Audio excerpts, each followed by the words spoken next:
नमस्कार विद्यार्थी मित्रांनो, तुमचं स्वागत आहे जय हिंद पाठशाला या यूट्यूब चॅनलमध्ये. आज आपण मृदा व कृषी या प्रकारावरील महाराष्ट्राच्या शॉर्ट नोट्स पाहणार आहोत. तर मृदा म्हणजे खडकापासून वेगळा असलेला जमिनीचा असा भूभाग की जो वनस्पतींना आधार देतो तसेच पोषण अन्नद्रव्य पुरवितो. मृदा हा जीवनसृष्टीचा आधार आहे हे आपल्याला म्हणता येईल, कारण पर्यावरणाच्या दृष्टिकोनातून मृदा हा महत्त्वाचा घटक आहे. आता मृदेमध्ये खनिज द्रव्य 45%, सेंद्रिय द्रव्य 5% आणि जल व वायू हे 25% असतात. यावर आयोगाने विचारलेला प्रश्न आहे की जल, वायू आणि खनिज द्रव्य किती प्रमाणात असतात. यानंतर जमिनीचे प्रकार पण पडतात, ज्याच्या की जमिनीची सुपीकता ही जमिनीचा सामू 6.5 ते 7.5च्या दरम्यान असल्यास पिकाच्या वाढीसाठी आवश्यक असणारी सर्व अन्नद्रव्य जमिनीत उपलब्ध असतात. ती जमीन पिकांच्या वाढीसाठी उपयुक्त आहे असे म्हटले जाते. जमिनीचा चुना टाकून सामू वाढविता येतो, तर गंधक टाकून कमी करता येतो. अशा प्रकारे जमिनीचे 3 प्रकार पडतात, जसं की आम्ल जमीन. आम्ल जमीन ही ज्या जमिनीचा सामू 6पेक्षा कमी असतो तिला आम्ल जमीन म्हणतात. आणि 1 हेक्टर जमिनीला सामू 1 अंशाने वाढवायचा असेल तर 1,500 किलोग्रॅम कॅल्शियम कार्बोनेट जमिनीत मिसळता येतो आणि जमिनीचा सामू वनस्पतीच्या योग्य करता येतो. त्यानंतर क्षारयुक्त जमीन. क्षारयुक्त जमीन ही 8.5 पेक्षा सामू कमी असतो, पण या जमिनीला योग्य करण्यासाठी हेक्टरी 25 ते 30 गाड्या कंपोस्ट खत, शेणखत देऊन अथवा जिप्सम वापरून या जमिनीत सुधारणा करता येते. क्षारयुक्त जमिनीमध्ये कापूस, नारळ, बार्ली, खजूर, शुगर बीट, पालक इत्यादी पिके घेता येतात. यानंतर चोपण मृदा. चोपण मृदा म्हणजे खारट व क्षारीय मृदा असते आणि या चोपण मृदेला जमिनीतील मातीतील कणांना 15% पेक्षा जास्त सोडियम चिकटलेलं असतं, त्यामुळे तिला चोपण मृदा असं म्हणतात. आणि या जमिनीचा सामू 8.5 ते 10 इतका असतो. मग या जमिनीची सुधारणा करता येते का? तर हो, करता येते. आणि या जमिनीत जिप्सम, शेणखत मिसळून टाकला की रोगप्रतिकारशक्ती वाढते या जमिनीची. हे झाले आता जमिनीचे प्रकार. आता आपण महाराष्ट्रातील मृदा पाहूया. महाराष्ट्रातील 90% पेक्षा अधिक भाग हा बेसॉल्ट खडकापासून तयार झालेला आहे. परिणामी महाराष्ट्रात मोठ्या प्रमाणात बेसॉल्ट खडकापासून तयार झालेली काळी मृदा, जिला आपण रेगूर मृदा म्हणून ओळखतो, ती मृदा आहे.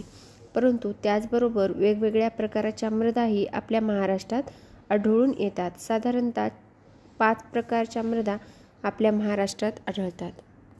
काळी मृदा, जिला की आपण कापसाची काळी मृदा किंवा रेगूर मृदा असं सुद्धा म्हणतो. हिने महाराष्ट्राच्या एकूण क्षेत्रफळापैकी 3/4 भाग काळ्या मृदेचा आढळतो.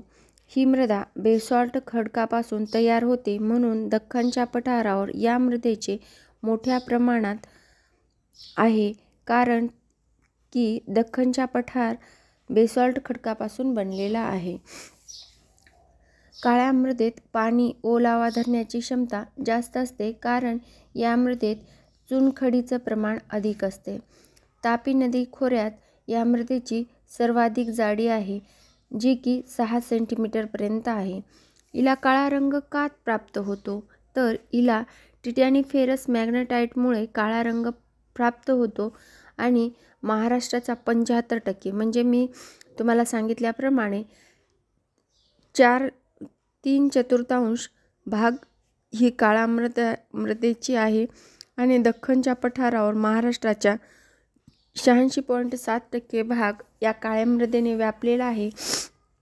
त्या पठारावर सर्वत्र काळी मृदा पसरलेली आहे, जिला की आपण रेगूर मृदा सुद्धा म्हणतो. म्हणजे परीक्षेत जर प्रश्न आला की रेगूर मृदा ही खालीलपैकी कोणत्या प्रदेशात मोठ्या प्रमाणावर आहे, तर तिचं उत्तर असेल दख्खनच्या पठारी प्रदेश. यानंतर जांभी मृदा. जांभी मृदेची निर्मिती सतत ओला व कोरडा ऋतू असलेल्या व उष्ण जास्त पावसाच्या प्रदेशात निर्माण होते आणि चुना व सिलिकाचे प्रमाण कमी व लोह व ॲल्युमिनियमचे प्रमाण अधिक असते जांभ्या मृदेत. या मृदेत नायट्रोजन, फॉस्फरस व सेंद्रिय द्रव्य प्रमाण कमीच असते. आता कुठल्याही मृदेमध्ये नायट्रोजनचं प्रमाण आपल्या भारतामध्ये कमीच आहे. जर परीक्षेत नायट्रोजनचे प्रमाण जास्त आहे असं कुठल्याही मृदेत म्हटलं तर ते वाक्य चुकीचंच असेल. ही गोष्ट लक्षातच ठेवायची. त्यानंतर ही कुठे कुठे भेटते तर संपूर्ण कोकण, त्यानंतर कोल्हापूर जिल्ह्यातही जांभी मृदा आढळते. त्याचबरोबर गडचिरोली जिल्ह्यात पूर्व भागात सुद्धा जांभी मृदा आढळते. जांभा खडकात बॉक्साईटचे साठे विपुल प्रमाणात सापडतात. म्हणजेच जांभा मृदेमध्ये बॉक्साईटचे साठे मोठ्या प्रमाणात सापडतात. रत्नागिरी, सिंधुदुर्ग जिल्ह्यात प्रामुख्याने फळबागांची लागवड करण्यासाठी जांभा मृदेचा वापर केला जातो. महाराष्ट्राच्या सह्याद्री डोंगर माथ्यावरून जांभी मृदेच्या थराला लॅटराइट कॅप्स असे म्हणतात. जांभ्या मृदेलाच लॅटराइट सॉइल असं सुद्धा म्हटलं जातं. यानंतर तांबडी मृदा. तांबडी मृदा हिची निर्मिती अतिप्राचीन काळातील आर्सेनिक, विंध्य व कडप्पा प्रकारच्या खडकापासून झालेली आहे. जास्त पावसाच्या प्रदेशात तिचा विकास झालेला आहे. म्हणजेच काय तर अतिप्राचीन रूपांतरित स्फटिकमय खडकापासून तांबड्या मृदेचा निर्माण झालेले आहे. तांबड्या मृदेलाच लालसर तापकिरी मृदा असं सुद्धा म्हटलं जातं. आता लोहाचं प्रमाण अधिक असल्यामुळं या मातीला तांबडा रंग प्राप्त होतो. या मातीत पाण्याचा निचरा अधिक होतो, पण ह्युमसचं प्रमाण मात्र कमी असतं आणि ही महाराष्ट्रात नागपूर, भंडारा, गोंदिया, गडचिरोली या जिल्ह्यांमध्ये आढळते. म्हणजेच काय तर विदर्भामध्ये आढळते. पूर्व महाराष्ट्रातील तपकिरी मृदा शिष्ट व निष्ठ पासून बनलेली आहे. त्याचबरोबर लालसर तपकिरी मृदा किंवा तांबडी मृदा असं या मृदेला म्हणतात. मी या अगोदरच सांगितलेलं आहे. या मृदेमध्ये बाजरी आणि नाचणी ही पिके घेतली जातात. त्याचबरोबर या मृदेत पलास, स्फटिक, कॅल्शियम, सेंद्रिय द्रव्याचे प्रमाण कमी असते. ही मृदा रासायनिक खतांना लवकर प्रतिसाद देते. या मृदेत महाराष्ट्रात सागाची वने मोठ्या प्रमाणात आढळतात. यानंतर आता गाळाची मृदा. ही मृदा महाराष्ट्रात तसेच भारतात सुद्धा सर्वाधिक प्रमाणात व्यापलेली आहे. ही मृदा अत्यंत सुपीक असते. वयोमानानुसार या मृदेचे 2 प्रकार पडतात. गाळाच्या मृदेला भांगर म्हणजे जुन्या गाळाचा प्रदेश, जी की नदीच्या मध्यावधी असते, तर खादर ही नवीन गाळाचा प्रदेश. म्हणजेच खादर मृदा भांगर मृदेपेक्षा अधिक सुपीक असते. या मृदेत मात्र नायट्रोजन, फॉस्फरस, ह्युमसचे प्रमाण कमी असते. चिकणमाती व सेंद्रिय पदार्थाचे प्रमाण अधिक असते. त्याचबरोबर पलाश व चुनखडी प्रमाण अधिक असते. ही गोदावरी, कृष्णा, कावेरी, तापी नदीच्या खोऱ्यामध्ये आपल्याला महाराष्ट्रात आढळते. हिच्यामध्ये गहू, तांदूळ, मका, तेलबिया, ऊस इतक्या पिके घेतली जातात. तर महाराष्ट्रामध्ये या मृदेत भात, नाचणी, नारळ व पोफळी ही पिके घेतली जातात. महाराष्ट्रात सह्याद्री पर्वत उगम पावून कोकणात उतारावर नद्या स्वतःबरोबर मोठ्या प्रमाणात गाळ वाहून आणतात आणि हा गाळ नद्यांच्या मुखाजवळ म्हणजे खाड्यांच्या काठावर साठवला गेलेला अशा ठिकाणी गाळाची मृदा आपल्या महाराष्ट्रामध्ये आपल्याला आढळून येते. या मृदेचा रंग फिक्कट पिवळा असतो आणि या मृदेत ओलावा टिकून ठेवण्याची क्षमता देखील जास्त असते. यानंतर दलदलीची मृदा. दलदलीची मृदा ही कोकणातून वाहणाऱ्या नद्यांच्या मुखाशी व खाड्यांच्या परिसरात गाळाच्या मृदा पाणथळ व खारटपणा बनवतात. या ठिकाणी भरतीच्या पाण्याने या मृदांवर क्षार पसरतात. या मृदेचे क्षार मृदेमध्ये रूपांतरित होतात व त्यांना अणुउत्पादन म्हणजेच जी काहीच उपयोगी नसली, जिथं फळं पिके येत नाहीत, अशी अणुउत्पादित होतात. त्यामुळं काय होतं, महाराष्ट्राच्या पश्चिम किनाऱ्यावर पालघर, ठाणे, रायगड, रत्नागिरी, सिंधुदुर्ग या जिल्ह्यामध्ये खाड्यांच्या मुखाच्या प्रदेशामध्ये ही मृदा आढळते. त्याचबरोबर महाराष्ट्रातील अरबी समुद्रालगत दलदलची मृदा, तसेच वर्धा-वैनगंगा खोऱ्यात सुद्धा राखड तपकिरी मृदा, दलदलीची मृदा आढळते. याच्या बाहेर मृदेवर कुठलाही प्रश्न विचारला जाणार नाही. आता आपण महाराष्ट्रातील कृषी पाहूया.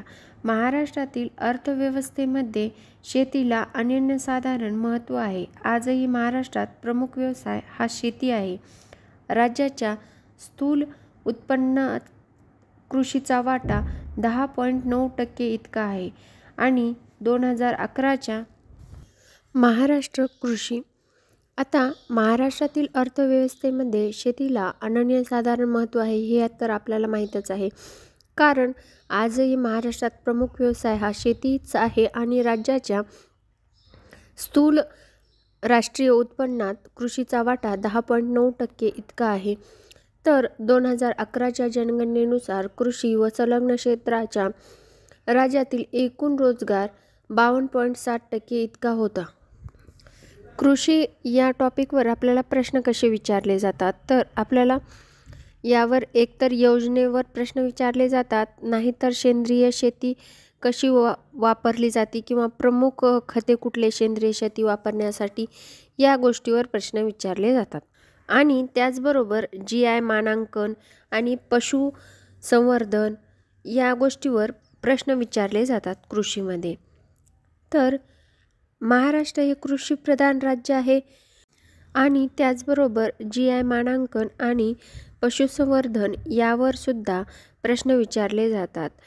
तर राष्ट्रीय फलोत्पादन अभियान हे अभियान केंद्र सरकारद्वारे 60% तर राज्य सरकारद्वारा 40% असं राबवलं जातं. त्याचबरोबर आता आपण GI मानांकन मिळालेल्या महाराष्ट्रीयन पिके पाहूया.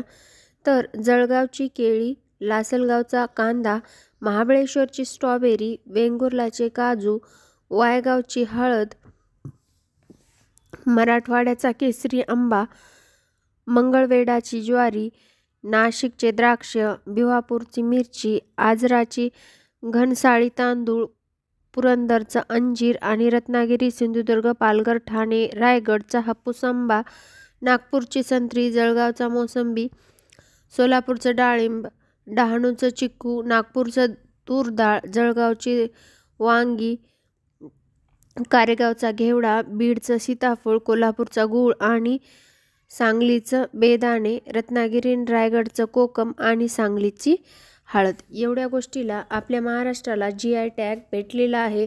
त्याचबरोबर पशुसंवर्धनामध्ये महाराष्ट्राचा 2019मध्ये 7वा नंबर होता आणि 2019ची पशुगणना ही 20वी पशुगणना होती. दर 5 वर्षांनी पशुगणना होत असते आणि गाय व बैलमध्ये महाराष्ट्राचा 5वा क्रमांक, म्हैशी आणि रेड्यामध्ये महाराष्ट्राचा 7वा क्रमांक, तर शेळी आणि मेंढ्यामध्ये 6वा क्रमांक आणि इतर पशुधन यामध्ये 25वा क्रमांक आहे.